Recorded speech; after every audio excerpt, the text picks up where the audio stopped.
Глава 1081. Граница Черного дракона. Ледяная стена высотой в 100 метров, окружавшая город, не производила впечатления своей высотой, но прозрачный, сверкающий материал, из которого она была сделана, завораживал. Но особенно внимание привлекало то, что стена выглядела совершенно гладкой, как будто она была вырезана клинком. Не было ни намека на то, что для ее строительства использовались кирпичи. У городских ворот в качестве стражи стояла дюжина культиваторов в белоснежных одеждах. Самым высоким уровнем культивации среди них была стадия заложения основ, но, что более важно, рядом с ними сидело несколько белых обезьян. У них были длинная белоснежная шерсть и пара грозных зеленых глаз. Обезьяны были духовными животными, которые давно привыкли к снегу. Хотя уровень их культивации был не очень высоким, они были исключительно умны и легко поддавались дрессировке, в результате чего многие культиваторы Севера держали их при себе.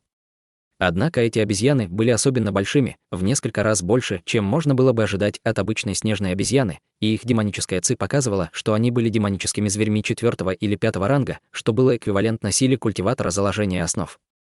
Это привлекло внимание Ханьли. Будучи высшей сектой на севере, Северный ночной дворец должен был владеть оригинальной техникой для культивации этих обезьян. Когда культиваторы на стенах увидели бледного юношу с кучкой седых волос, они обращались к нему как «боевой предок Жень». Старейшина Жень хмыкнул в знак признательности и смело прошел через ворота. При виде Ханьли, следовавшего за их боевым предком, они не смели задавать ему вопросы. Но как только Ханьли пересек ворота, снежные обезьяны внезапно стали вести себя странно. Духовные звери заскулили в панике, стараясь держаться от него подальше. Культиваторы Северного ночного дворца встревожились и выругали зверей, но обезьяны продолжали скулить, а затем легли на грудь и, прикрывая руками затылок, выражая свое подчинение Ханьли. Старейшина Жень при виде этого вскрикнул и бросил на Ханьли странный взгляд. «У вас есть высокоранговая духовная обезьяна. Хотя эти обезьяны не очень сильны, их чувства исключительно острые». Услышав это, Ханьли понял, что снежные обезьяны почувствовали его зверя плачущей души и начали действовать так из-за страха перед ним. Он равнодушно ответил: «У меня есть зверь, но он не такой сильный. Я редко использую его». Старейшина Жень улыбнулся и не стал дальше задавать этот вопрос, и они просто вошли в ледяной город. Главная дорога города начиналась от городских ворот и была исключительно широкой. Ее поверхность была покрыта слоем гладкого льда. Вдалеке, на дороге, можно было разглядеть несколько человек. Все они были низкоранговыми культиваторами в желтых и белых одеждах. Вдоль дороги стояли здания, выстроенные ровным строем. Из-за этого город скорее следовало назвать крепостью, а не городом. Прежде чем Ханьли смог осмотреть город, старейшина Жень полетел в направлении огромной горы на небольшой высоте. Ханьли удивился на мгновение, а затем молча последовал за ним. Вскоре они приземлились на платформе в центре горы. Старейшина Жень остановился и объяснил Ханьли: «Отныне брат Хань должен следовать за мной пешком, поскольку верхняя часть горы входит в область внутреннего дворца. Хотя я старейшина, но даже я должен придерживаться правил». Ханьли кивнул, и они медленно поднялись по лестнице, высеченной изо льда. Лишь небольшому количеству учеников разрешалось войти во внутренний дворец, но те немногие люди, которые встретились им на пути, почтительно приветствовали этого бледного юношу. Кроме того, старейшина по-разному относился к этим ученикам и улыбался им, независимо от уровня их культивации. Ханьли понял, что все эти культиваторы внутреннего дворца обладали исключительными способностями, и по пути он обнаружил 4 грозных ограничения, от которых у него пошла дрожь по спине. Оказалось, что в секте был изобретательный мастер формирования заклинаний. Это еще больше усилило интерес Ханьли к секте. Ему нужно было, сможет ли он обсудить информацию о формациях с этим самым экспертом. В тот момент, когда Ханьли об этом подумал, он уже следовал за бледным юношей по более темному пути. Достигнув конца, они остановились перед гигантской ледяной стеной высотой в километр. Когда Ханьли заметил это, он поднял лоб и посмотрел на нее с легким трепетом. Бледный юноша поднял руку и выпустил нефритовую пластину, сверкавшую зеленым светом. Прежде чем она врезалась в ледяную стену, внезапно появился серебряный туман и окутал ее. Мгновение спустя стена слегка дрогнула, и в середине образовался проход шириной 6 метров. Старейшина Жень кивнул и объяснил: здания на вершине горы выставлены на показ. По правде говоря, они используются в качестве резиденции для низкоранговых культиваторов внутренней секты. Ученики более высокого ранга живут в скрытой границе арктического дракона, истинном месте нашего дворца. Если бы вы не был хорошим другом младшей боевой сестры Бай, я бы не посмел привести вас сюда. Ханьли улыбнулся в ответ, но это его не особо волновало. Эта так называемая скрытая граница арктического дракона была хорошо известна на севере, так что вряд ли ее можно было считать секретом. Иначе зачем этот старейшина Жень привел его сюда или зачем Бай Яои стала бы рассказывать ему об этом месте? Более важно то, что этот человек приложил такие усилия, чтобы подружиться с ним, несмотря на то, что они впервые встретились. Это озадачило Хань Ли, в результате чего он стал с большей осторожностью относиться к этому старейшине Женю. Но когда Хань Ли предложили пройти внутрь, он не отказался и пошел внутрь плечом к плечу со старейшиной Женем. Проход был всего 3 метра. Хань Ли не смог сдержать удивление на свое лице, когда увидел то, что было на другом конце. Там была цветущая весенняя долина. Она была наполнена ярким солнечным светом и редкими растениями. Долина простиралась на пару километров и была обнесена зелеными горными стенами. Однако там несколько нефритовых зданий, построенных напротив стен с безупречным мастерством. В самом центре долины было 3 больших зала, вырезанных из белого нефрита, которые, казалось, занимали треть пространства долины. Хань Ли взглянул на них, значительно изменившись в лице, поскольку удивление заполнило все его сердце.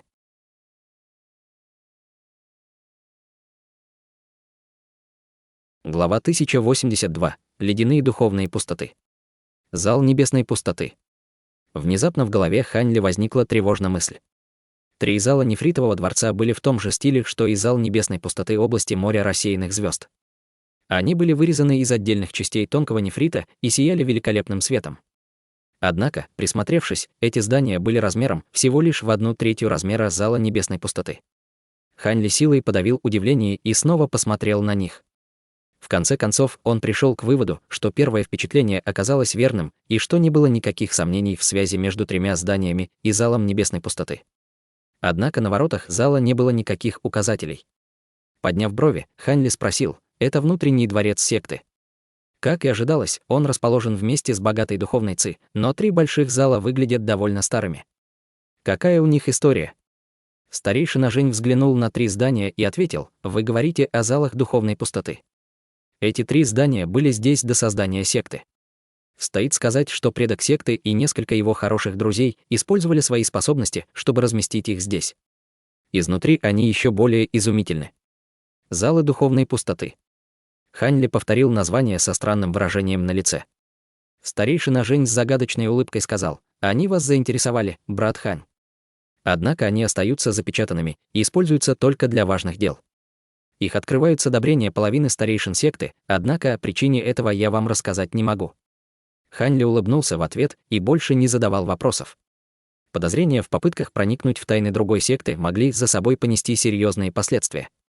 Кроме того, даже если 3 зала имели какое-либо отношение к залу небесной пустоты, его это не касалось. Самое главное сокровище зала небесной пустоты уже было в его распоряжении. «Господин даосист Хань, пожалуйста, следуйте за мной. Павильон чистого сосредоточения находится здесь. Кажется, что младшая боевая сестра Бай считает вас важным гостем, раз сказала привести вас туда, где она принимает близких гостей. Здесь довольно спокойно». «Вот как? Это большая честь для меня», — улыбнулся Хань Ли. Старейшина Жень улыбнулся в ответ и поднялся в воздух, доставив Хань Ли к одной из горных стен, а затем приземлился перед павильоном. Здание было трехэтажным, каждый этаж превышал 30 метров. Само оно было построено из изумрудного дерева и почти полностью было встроено в гору. На входе висела желтая вывеска со словами «Павильон чистого сосредоточения», выгравированная серебряными буквами. Когда Хань Ли оказался перед зданием, оттуда вышла женщина в белой одежде. Увидев их, она на мгновение остановилась от удивления и почтительно сказала: «Отдаю дань уважения, боевой старший Жень». «А это должно быть старший Хань». «Правильно», — спокойно ответил Хань Ли, фея Бай внутри. Красивая женщина стояла немного в стороне и повернулась к Хань Ли, говоря: «Мастер только что вышла из ее уединения и стабилизирует свою магическую силу в павильоне. Она послала меня, чтобы приветствовать вас, старший Хан. Надеюсь, вы не обижаетесь». Будучи по-прежнему немного удивленной, женщина криво улыбнулась и сказала: «Боевой старший Жень, вы поставили меня в трудное положение. Вы должны знать, что мастер уже сказала мне, что не хочет вас видеть. Когда младшая боевая сестра Гун позволила вам увидеться с ней в прошлой, она была строго наказана». Старейшина Жень покраснел, но вскоре он перевел взгляд, но в этот раз все по-другому. «Я сопровождаю брата Ханя. Неужели она откажется видеть меня вместе с братом Ханом?» Услышав это, Хань Ли ухмыльнулся, но не сказал ни слова. На ее лице появилось нерешительное выражение. «Я Нер, впусти старшего боевого брата Женя. Я не против увидеться с ним». Раздался голос Бай Яои из павильона. «Как прикажете». Женщина изменилась в лице и отошла в сторону. «Боевой старший Жень, пожалуйста, входите». Лицо старейшины Женя вспыхнуло, когда он услышал голос Бай Яои, и на его лице загорелись следы счастья. Его губы тут же зашевелились, посылая Бай Яои голосовое сообщение. «Старший боевой брат Жень Би, может, поговорим, когда зайдете внутрь?» «Почему вы говорите, пока господин даосист Хань еще снаружи? Разве вам это не кажется довольно грубым?» Хань Ли погладил себя по подбородку и тихо улыбнулся. Старейшина Жень смутился и тут же сказал, как небрежно с моей стороны. «Брат Хань, давайте поговорим внутри. Нет причин для беспокойства». «Я считаю брата Женя очень дружелюбным человеком», ответил Хань Ли с сияющей улыбкой. Теперь он понял, что причина, по которой этот человек старался подружиться с Хань Ли, заключалась в том, что он испытывал привязанность к Бай Яои. Это значительно уменьшило настороженность Хань Ли по отношению к нему. Затем женщина проводила их в павильон чистого сосредоточения. Первый этаж нельзя считать очень просторным, поскольку его ширина составляла всего 60 метров. Там был лишь набор простых бамбуковых столов и стульев, но по углам были горшки с цветущими желтыми цветами, которые источали ароматный запах. Бай Яои не сразу спустилась, чтобы встретиться с ними, но когда они сели, сверху раздался ее голос: «Брат Хань, пожалуйста, подожди минутку. Моя техника культивации немного своеобразна. Как только я закончу ее циркуляцию, я немедленно приду к вам. Брат Хан может пока что попробовать ледяные духовные фрукты нашей секты». Как только она это сказала, ученица Бай Яои хлопнула в ладоши, и вошли две молодые женщины в белых одеждах, у каждой из которых в руках была ярко-красная деревянная тарелка с веткой, заполненной полупрозрачными ягодами размером с большой палец. Как только они поставили тарелки на стол, две женщины с уважением удалились.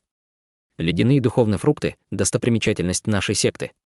Даже наши старейшины внутреннего дворца могут приобрести всего несколько штук в год. Эти фрукты не только вкусные, но и содержат духовную силу чистого льда. Если культиватор с ледяной техникой будет регулярно употреблять их, это очень поможет ему в его технике культивации. Жень Би, увидев фрукты, поспешно объяснил их свойства Хань Ли и небрежно закинул одну ягоду в рот. При виде этого Хань Ли последовал его примеру и положил одну ягоду в рот. Раскусив ее, он почувствовал чистую ледяную ци во рту. Хотя он не культивировал ледяные техники, в его теле было пиковое ледяное пламя, высшее фиолетовое пламя и великий инский истинный огонь. Таким образом, он мог поглотить их без проблем. Затем он взял еще одну ягоду и бросил ее в рот. Жень Би, увидев это, был удивлен. Ледяные духовные фрукты, хотя и были довольно известны, усвоить их было трудно даже культиватора зарождающейся души. Однако культиваторы, не культивировавшие ледяные или огненные техники, легко могли пострадать от внутреннего обморожения, небрежно употребляя их. Хань Ли, испускавший духовную силу из чистого дерева, проглотил ягоду и не поморщился, а затем спокойно взял вторую ягоду. На такое не осмелился бы даже сам Жень Би не осмелился. Пока Жень Би пребывал в удивлении, послышались шаги, показывая великолепную женщину в белом халате, которая спускалась по лестнице. Хань Ли прищурился и сразу же встал с сердечной улыбкой. «Фея Бай, прошло уже больше 10 лет. Надеюсь, у тебя все хорошо».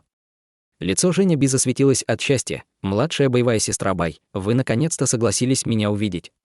В тот день, когда мы расстались, я знала, что брат Хань не стал бы назначать мне встречу без причины. Последние несколько лет я ждал твоего приезда в секту.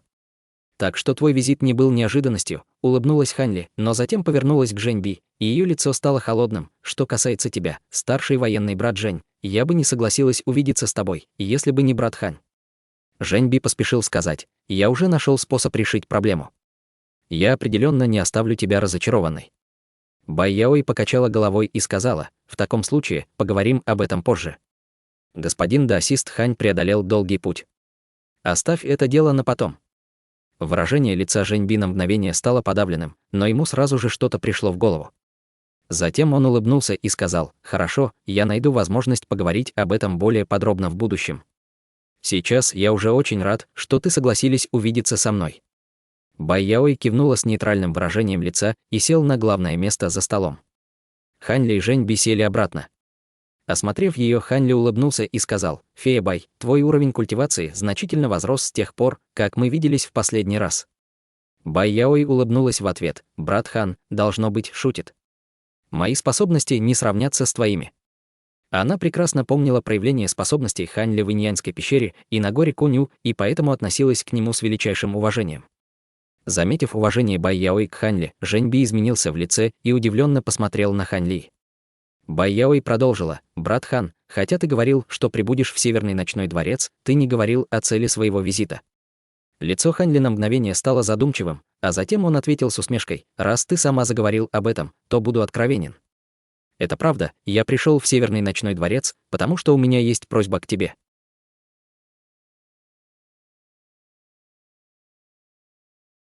Глава 1083. Золотой ветряной енот. Бай Яой сказала спокойным тоном: «Я не забыла, сколько раз ты помог мне.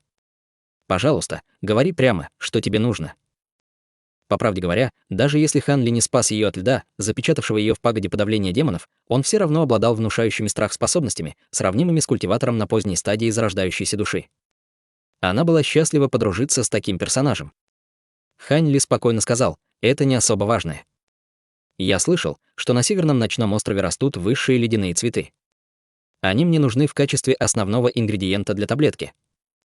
Высшие ледяные цветы? Их очень нелегко найти. Хотя зрелых у нас не так много, есть несколько, которым еще нужно дозреть. Я могу послать своих учеников, чтобы поискали их для тебя в области вечной мерзлоты.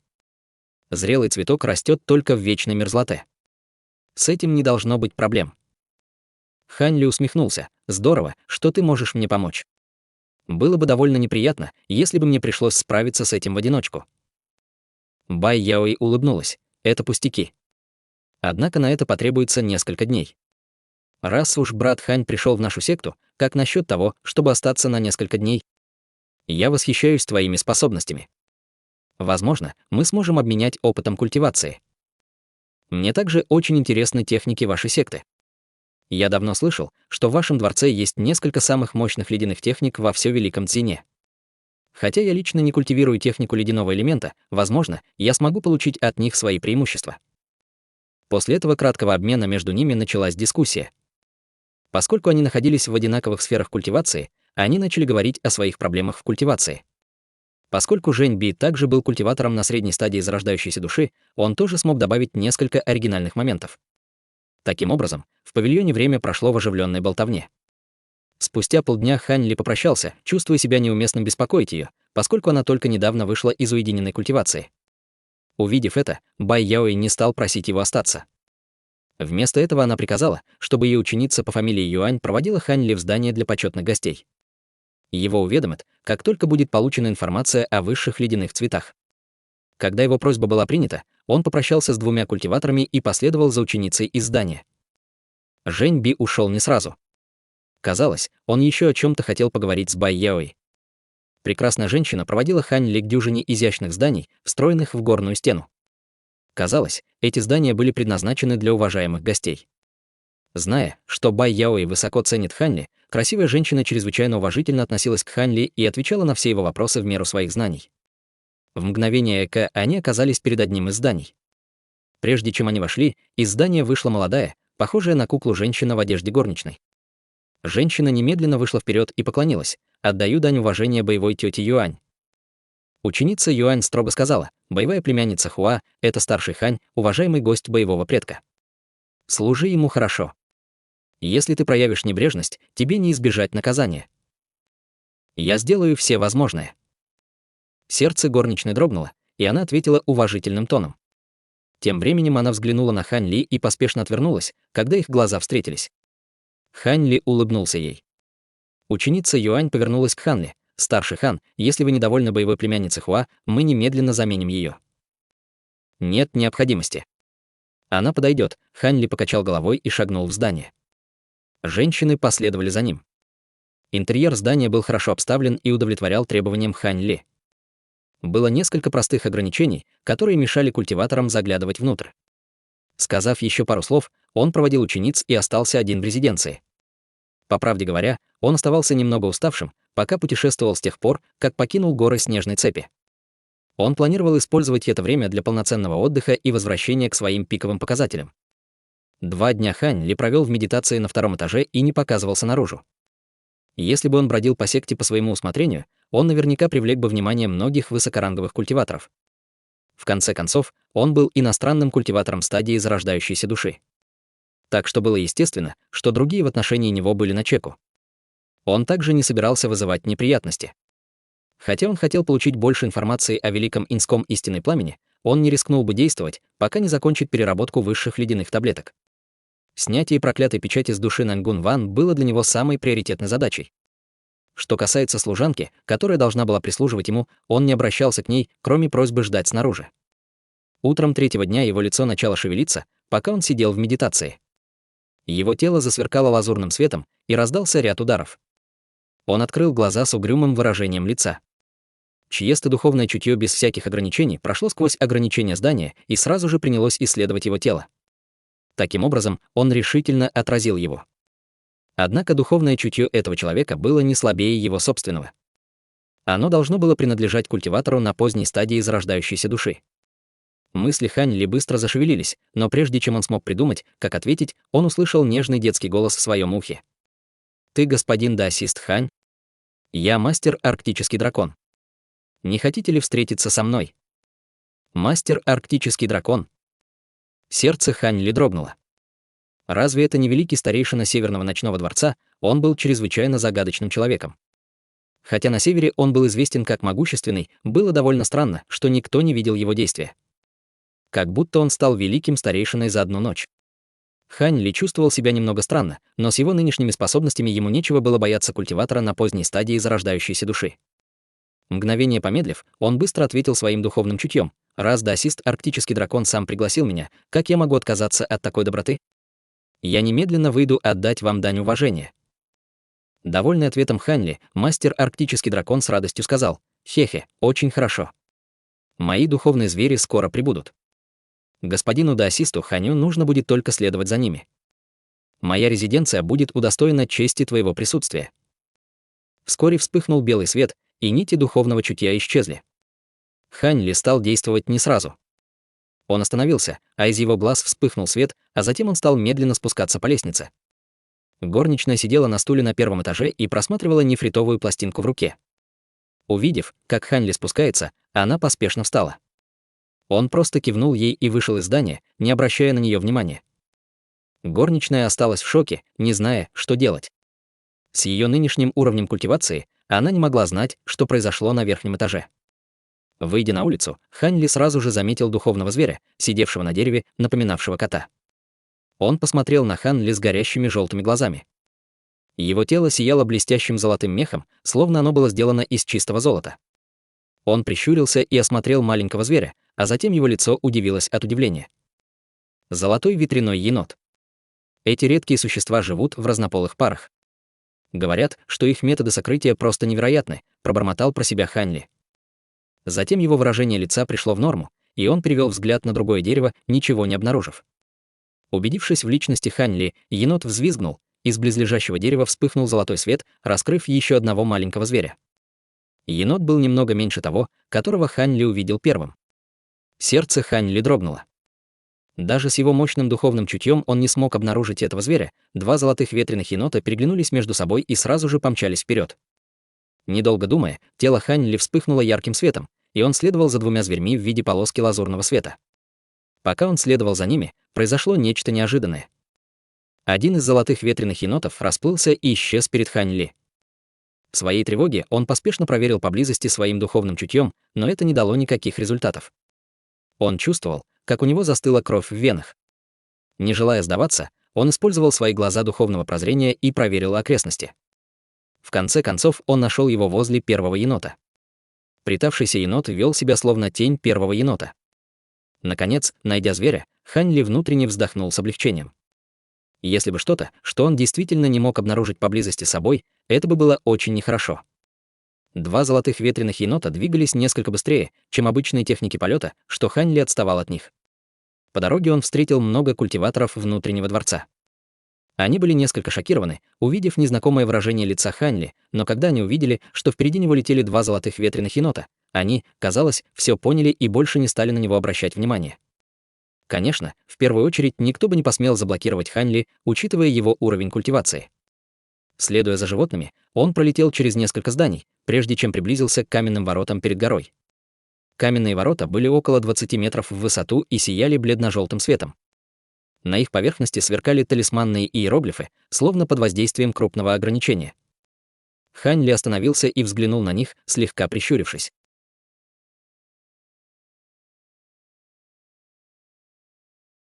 Глава 1084. Мастер Арктический дракон. Золотые ветреные еноты расплылись, войдя в каменные ворота, словно их там никогда не было. Хань Ли был ошеломлен. Прежде чем он успел среагировать, каменные ворота вспыхнули и открылись с грохотом. Перед ним появился сверкающий коридор. Коридор был покрыт толстым слоем инея, словно ледяная пещера. Золотой ветряной енот стоял у входа в коридор и смотрел на Хань Ли яркими умными глазами. В этот момент другой енот также вышел из своего укрытия. В этот момент Хань Ли услышал голос: «Господин Даосист Хань, пожалуйста, входи. Пожалуйста, прости меня за то, что я лично не поприветствовал тебя». Хань Ли поднял бровь и молча шагнул вперед. Когда еноты увидели, что Хань Ли следовал за ними, они развернулись и прыгнули в коридор. Держась рядом с ними, Хань Ли сделал несколько поворотов и почувствовал, что температура резко упала. Внезапно коридор стал уходить вниз. Его сердце дрогнуло, и он ненадолго остановился, а затем пошел дальше. Спустя промежуток времени, за который можно было выпить чашку чая, Хань Ли наконец прибыл в конец коридор и увидел, как еноты бросились в большой зал, наполненный туманом. Большой зал был сделан из полупрозрачного камня, на его поверхности сияли линии ледяного света. Казалось, что они сделаны из тысячелетнего льда. Войдя в зал, Хань Ли начал невольно дрожать от холода, но тут же окутал свое тело фиолетовым пламенем и пришел в себя. «Значит, это правда. Ты культивируешь ледяное пламя». Восторженный голос эхом разнесся по залу. Хань Ли тревожно поднял голову и мгновенно закричал: «Небесное ледяное пламя!». По углам зала были огромные хрустальные колонны, окружавшие синий 20-метровый котел в центре. Этот котел выпускал нити голубого пламени, выпуская удивительное холодное духовное давление, с которым Хань Ли был слишком хорошо знаком, что так поразило его. Господин Даосист Хань знает небесное ледяное пламя. Какая неожиданность! За котлом послышался визг, и оттуда вылетела светящаяся фигура, высотой в метр. Старый карлик с глубокими морщинами, белоснежными волосами и в синей одежде уставился на Хань Ли со странным выражением лица. «Вы мастер Арктический дракон». Выражение лица Хань Ли пришло в норму, и он отдал честь старику. «Верно. Я Арктический дракон. Однако, это имя, звание, которое передается всем великими старейшинами Северного ночного дворца. Мало кто знает мое настоящее имя». В глазах старика вспыхнул блеск, когда он заговорил с Хань Ли, а затем он спокойно взмахнул рукой, ударив заклинание по одной из колонн в зале. В нескольких местах на полу зала ярко вспыхнул белый свет, вызвав несколько белых медитативных ковриков. Затем старик сказал доброжелательным тоном: «У меня редко бывают гости, так у меня нет столов или стульев. Надеюсь, ты не обижаешься. Вы уже слишком вежливы». Такие культиваторы, как мы, не должны обращать внимание на такие вещи. Хань Ли улыбнулся и сделал несколько шагов вперед, чтобы сесть на один из ковриков, и снова взглянул на огромный котел. В этот момент он понял, что этот котел похож на его небесный котел. Котел был полностью ограничен небесным ледяным пламенем, предотвращая утечку его энергии, иначе зал был бы давно заморожен. Это сильно озадачило Хань Ли. Мастер Арктический дракон сел на коврик напротив Хань Ли и искренне сказал: «Хотя мне особо ни о чем с тобой обсуждать, моя интуиция подсказывает мне, что ты тот, кого я искал годами». Подавив свое недоумение, Хань Ли медленно сказал: «Я немного в растерянности из-за ваших слов. Не могли бы вы сказать мне, что имеете в виду?» Арктический дракон улыбнулся и сказал: «Брат Хань, не стоит нервничать. Я пригласил тебя сюда, потому что ты смог спокойно съесть 2 ледяных духовных фрукта. Но теперь, когда я вижу, что ты культивируешь ледяное пламя, у меня больше нет никаких испытаний для тебя. Ты тот человек, которого я искал». Хань Ли сжал губы и нахмурился: «Зачем вы меня искали?» Лицо арктического дракона стало суровым, и он торжественно спросил: «Могу я спросить, как называешь свое фиолетовое пламя? Хотя я знаю о многих фиолетовых духовых пламенях, я никогда не слышал о тех, что были бы ледяного элемента. Пожалуйста, просвети меня». Хань Ли взглянул на фиолетовое пламя, обволакивающее его тело, и спокойно сказал: «Это пламя я произвел бессмысленной культивацией. У него нет настоящего названия. Для удобства я назвал его высшим фиолетовым пламенем. Однако его сила не может сравниться с небесным ледяным пламенем, каким бы сильным оно ни было. Разумеется, Хань Ли не стал раскрывать правду, не зная истинных обстоятельств. Арктический дракон, услышав ответ Хань Ли, улыбнулся и сказал: «Твои слова верны». Хотя высшее фиолетовое пламя было рождено от слияния, его ледяная природа нечиста. Если бы оно прошло полное очищение, его сила должна стать еще больше. Хань Ли не смог сдержать удивление на лице. Еще больше. Я уже однажды очищал пламя. Как оно может стать еще чище? Хе-хе, кажется, что брат Хань многого не понимает о ледяном пламени. В мире не так много видов ледяного пламени. Однако для них нужен особый способ очищения. Конечно, окончательное увеличение силы будет зависеть от личного мастерства и силы самого пламени. Это не значит, что его сила может возрасти в несколько раз, достигнув небесного ледяного пламени. Старик покрутил бороду и с гордостью посмотрел на огромный котел. У Хань Ли сбилось дыхание от шока и щелкнул пальцами, окутав их нитью фиолетового пламени. Сила может возрасти. Вы хотите сказать, что мое пламя можно очистить? Однажды ты пытался очистить это ледяное пламя, но процесс еще не завершен. Господин Даосист Хань, ты очищал его своей магической силой, чтобы достичь этой стадии. Мало того, что такой безрассудный метод тратит впустую твою магическую силу, но это только к очищению только небольшой части пламени. Большое спасибо за ваше руководство. Хань Ли немного помолчал, а затем еще раз взглянул на старика. Вы могли бы сказать, зачем вы меня искали? Прежде чем я отвечу, у меня все еще есть к тебе несколько вопросов. Известно, что о небесном ледяном пламени мало кто знает, но ты узнал его с первого взгляда. Неужели ты видел его раньше? Услышав это, сердце Хань Ли дрогнуло, но он спокойно ответил: я читал о нем ранее в записях и запомнил о нем, потому что оно уникальное. Поскольку Северный ночной дворец определенно был как-то связан с залом небесной пустоты, Хань Ли не хотел говорить старику правду. Резкий ответ Хань Ли на мгновение ошеломил арктического дракона, но вскоре тот засмеялся. Кажется, я был слишком навязчив. Небесное ледяное пламя можно считать достоянием нашего Северного ледяного дворца, поэтому я скажу правду. Как ты уже догадался, мне нужна помощь ледяного пламени брата Ханя. После этих слов лицо старика стало серьезным. Хань Ли молчал, зная, что арктический дракон обязательно продолжит свои объяснения. Но затем арктический дракон остановился и посмотрел на Хань Ли со странным выражением и спросил: «Брат Хань, что ты думаешь о моей культивации? Ты видишь какие-либо отличительные черты от других культиваторов на поздней стадии зарождающейся души?»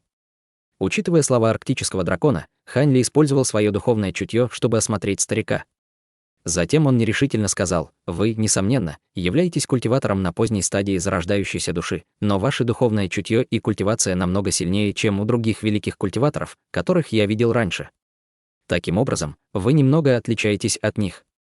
Арктический дракон спокойно сказал: «На данный момент моя культивация достигла пика поздней стадии зарождающейся души. Я на полшага от стадии божественной трансформации.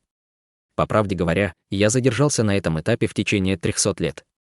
Я принял несколько лекарственных таблеток и использовал много секретных техник, прежде чем, наконец, прорвался на полпути к культивации стадии божественной трансформации. Мой нынешний внешний вид — результат безрассудного употребления таблеток». От внезапного осознания этого Хань Ли был потрясен. Вот как. Вы постигли несколько способностей стадии божественной трансформации. Хех.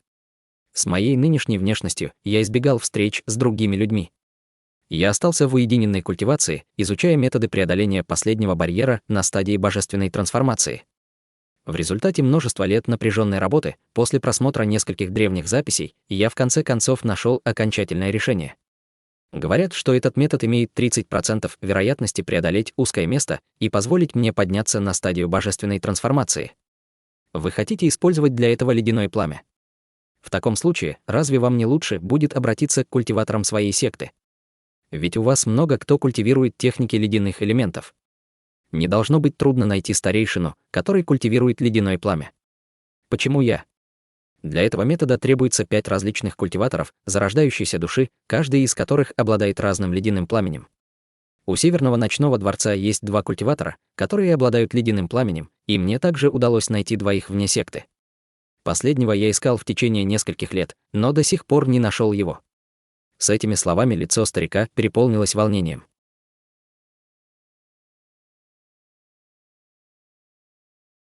Глава 1085. 3 великих ледяных пламени. Хань Ли вздохнул и быстро спросил: 5 разных видов ледяного пламени. Это довольно сложное требование. Вполне возможно, что ваша секта сможет достичь только того, что никакие другие секты не смогут собрать столько культиваторов, которые используют ледяное пламя. Однако этот метод эффективен только в отношении культиваторов, которые культивируют ледяные техники. Мастер Арктический дракон нахмурился и ответил: да, этот метод применим только для культиваторов с ледяными техниками. 3 из 4 других культиваторов также культивируют ледяные техники. Только ты и еще один человек случайно наткнулись на ледяное пламя. Холодный свет вспыхнул в глазах Ханли. В таком случае, как вы планируете компенсировать мне мое участие в этом? Хотя я не знаю, что это за метод, я уверен, что его использование потратит много энергии с моей стороны, не говоря уже о потенциальных рисках, связанных с ним. Арктический дракон был восхищен словами Ханли. Я рад, что ты такой простой человек. Если у тебя есть какие-либо условия, пожалуйста, назови их. Клянусь своим именем Ши, я готов выполнить все, что в моих силах, если ты поможешь мне. Ханли улыбнулся его прямолинейности. Господин Даосист Ши, скажу прямо. Мне нужно подробное объяснение этого метода, способного спровоцировать прорыв. Если опасность находится в допустимых пределах, я готов помочь. Но если опасность слишком велика, я не стану в этом участвовать, независимо от того, насколько велика будет награда. Разумеется, в качестве награды я бы хотел эту секретную технику. Арктический дракон сказал уверенным тоном: это не проблема. Я гарантирую, что этот метод не представляет опасности для тебя или любого другого, кто мне помогает. Конечно, небольшой ущерб твоей жизненной силе неизбежен. Тогда проблем нет. Кроме того, вы должны знать причину моего приезда сюда. Мне нужны несколько высших ледяных цветов для изготовления таблеток. Хотя я уже просил фею Бай о помощи, мне было бы легче, если бы вы согласились помочь. С той же улыбкой на лице арктический дракон ответил: хе-хе, это пустяки. Я немедленно отправлю всю силу дворца.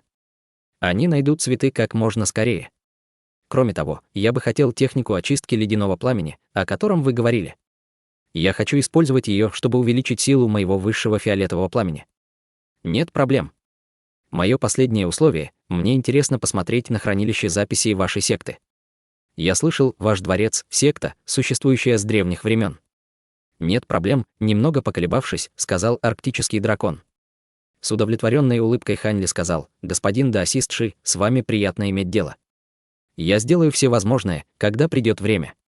Ха-ха, господин Даосист Хань, пожалуйста, подожди минутку. Я дам тебе копию техники очистки ледяного пламени. Арктический дракон хлопнул по сумке для хранения и вызвал в руку белую нефритовую пластинку, а затем стал записывать эту технику. Ханли молча ждал со счастливым выражением лица. Вскоре арктический дракон закончил и передал нефритовую пластинку Ханли вместе с еще одной нефритовой пластинкой и кулоном. Ханли протянул руку к ним и призвал все 3 предмета в свою руку. Арктический дракон посмотрел на Ханли и строго сказал: на другой нефритовой пластинке метод для прорыва в другое царство, который я исследовал, но помни, что он подойдет только культиватору на поздней стадии зарождающейся души. Кулон, что я дал тебе, предназначен для входа в наш павильон скрытых писаний, но сначала я должен кое-что прояснить. Несмотря на то, что в нем множество записей, на многих из них наложены особые ограничения, предотвращающие их дублирование. Тебе придется все только запоминать. Кроме того, я даю тебе доступ только на 10 дней, после этого ты должен вернуть кулон. Возражения есть. Ханли удивленно замер и взглянул на нефритовый кулон в руке. На его лице появилась кривая улыбка. Всего 10 дней. Поскольку я уже взял эти вещи, я полагаю, что не могу вернуть их вам. Если бы я знал, что это произойдет, я бы разузнал все точнее. Что сделано, то сделано. Господин Даосист Хань не стал бы кусать больше, чем смог проглотить, а арктический дракон хитро взглянул на Ханли. Ханли усмехнулся и сказал: теперь, когда я взял эти вещи, как я могу вернуться к соглашению? Я посмотрю на ваш павильон скрытых писаний. Если будут новости о высшем ледяном цветке, вы можете найти меня там. Арктический дракон тоже встал. Надеюсь, ты не против, что я не стану тебя провожать. Я должен немедленно собрать остальных. Если у тебя нет неотложных дел, можешь остаться во дворце еще немного. Если тебе что-то требуется для твоей культивации, обращайся к младшей боевой сестре Бай. Я прикажу ей принимать от тебя любые просьбы в мере ее возможностей.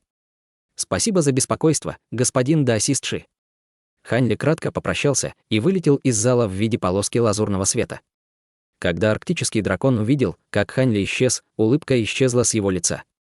Затем 2 из кристаллических колонн в зале вспыхнули светом, раскрывая мужчину и женщину. Мужчине было за 40. Он выглядел совершенно обычно и был одет в лазурные одежды. Женщине было около 20, она была в белых одеждах, с красивым лицом. Она была очень похожа на Бай Яой, но ее лицо бледным до такой степени, что казалось прозрачным. Ученый средних лет нахмурился и сказал: «Старший боевой брат, мы еще не испытали фиолетовое пламя. Не возникнут ли проблемы? Что если они недостаточно сильные?» Арктический дракон глубоко вздохнул и покачал головой. Фиолетовое пламя выглядит нечистым, но в нем есть небесное ледяное пламя, так что не должно быть недостатка в силе. Кроме того, мы не можем позволить себе ждать. Если мы не пойдем на риск, я боюсь, что другой возможности не будет. С явным беспокойством ученый сказал: срок жизни старшего боевого брата уже достиг своего предела. Насколько мне известно, в долине 1000 демонов снова неспокойно. Многие из наших учеников обнаружили следы низкоранговых демонов на окраине Северного ночного острова. Кроме того, многие ученики, которые недавно вернулись или присоединились к нам, находились под контролем демонов. Согласно твоим приказам, мы тайно следили за ними. Арктический дракон сказал со спокойным выражением на лице: рано паниковать. Прошла почти 1000 лет с тех пор, как демоны последний раз вторгались. Этого следовало ожидать. Чего бояться? Ученый средних лет нерешительно сказал: но старший боевой брат хочет сделать прорыв. Не слишком ли это рискованно? Не лучше ли сделать это после того, как отразим демонов? Арктический дракон покрутил бороду и спокойно сказал: отразим их. Сколько времени это займет? Каждый раз, когда долина 1000 демонов решалась напасть на нас, они окружали нас на протяжении дюжины лет. У меня осталось всего несколько лет жизни. Кроме того, даосисты Майли спешат, не говоря уже о даосисте Хань, который оказался здесь по воле случая. Когда придет время, вы верите, что они будут сидеть на месте, пока демоны нападают на нас? Женщина в белом халате нарушила молчание, однако наша ледяная квинтэссенция уже была захвачена предателем. Почему мы не можем обнародовать этот вопрос? Почему мы должны спровоцировать нападение стольких демонов? Арктический дракон вздохнул и перевел взгляд на огромный котел, сверкавший синим пламенем. Все просто. Если бы распространили информацию об этом, наш престиж упал бы, что нанесло большой нашей репутации как величайшей секты Севера. Думаете, демоны поверят, что у нас нет ледяной квинтэссенции? Обнародование этого вопроса нам ничего не даст. Вы должны понимать, что когда закончится 10-летний период, откроются ледяные нефритовые пещеры в зале духовной пустоты. Если нам повезет, мы сможем собрать ледяную квинтэссенцию. Снаружи известно, что в нашей секте есть только одна бутылка, но кто мог знать, что мы использовали ее, чтобы культивировать и поддерживать наши 3 великих ледяных пламени на протяжении поколений? В противном случае это было бы невозможно. К счастью, мы потеряли бутылку ледяной квинтэссенции как раз перед тем, как откроются ледяные нефритовые пещеры, иначе несколько поколений учеников не смогли бы культивировать 3 пламени. Ученый, услышав это, криво улыбнулся в ответ.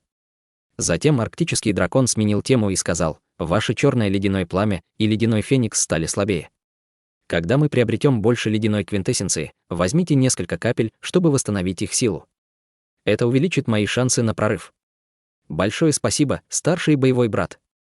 Радостно закричал ученый средних лет. Даже на бледном лице женщины показался след радости. Ледяная квинтэссенция была чем-то чрезвычайно важным. Младшая боевая сестра Бай, вернись и расспроси Яои о господине даосисте Хане. Этот человек был вовлечен в дела зала Куню 10 лет назад. Там погибло много великих культиваторов, но он сумел вернуться оттуда живым. Он должен быть человеком исключительного мастерства. Понимаю. Я спрошу мою младшую сестру об этом, равнодушным тоном ответила женщина в белых одеждах. Хорошо. Можете идти, арктический дракон с удовлетворением кивнул. Они быстро ушли, метнувшись прочь в полосках света. Арктический дракон остался на месте и повернулся к котлу, что-то бормоча про себя. Если бы кто-нибудь остался в зале, они бы отчетливо услышали слова «котел небесной пустоты».